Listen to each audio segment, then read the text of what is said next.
જૂનાગઢના વિસાવદરમાં ધોધમાર વરસાદ વરસ્યો। માંડાવડ મોણિયા નાની મોણીપરી ગામે મેઘરાજા મહેરબાન થયા।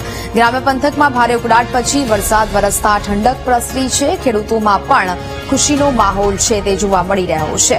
અનેક જગ્યાએ વરસાદ વરસવાને કારણે જે ગરમી અને ઉકળાટ લોકો મહેસૂસ કરી રહ્યા હતા તેનામાં હવે ઠંડક છે તે મળી છે। ફરી એક વખત ધોધમાર વરસાદના આ દ્રશ્યો છે તે જોવા મળી રહ્યા છે।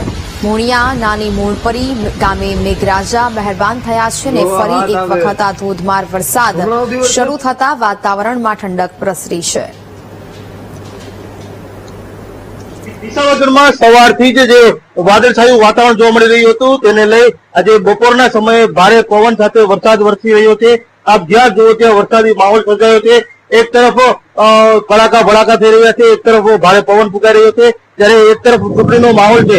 ત્યારે જોવાનું રહ્યું કે આ ચૂંટણી જે માહોલ સર્જાયો છે ચૂંટણીમાં એક તરફ પ્રચાર પ્રસાર પણ જોવા મળી રહ્યો છે, ત્યારે રાજકીય લોકોમાં પણ કેવી આની અસર પડશે તે પણ જોવાનું રહ્યું। ત્યારે એક તરફ જે ખેડૂતો પણ વરસાદની રાહ જોઈ રહ્યા હતા ત્યારે ખેડૂતો પણ ખુશીનો માહોલ જોવા મળી રહ્યો છે। જય વિરાણી, જી ટીવી ન્યૂઝ, વિસાવદર।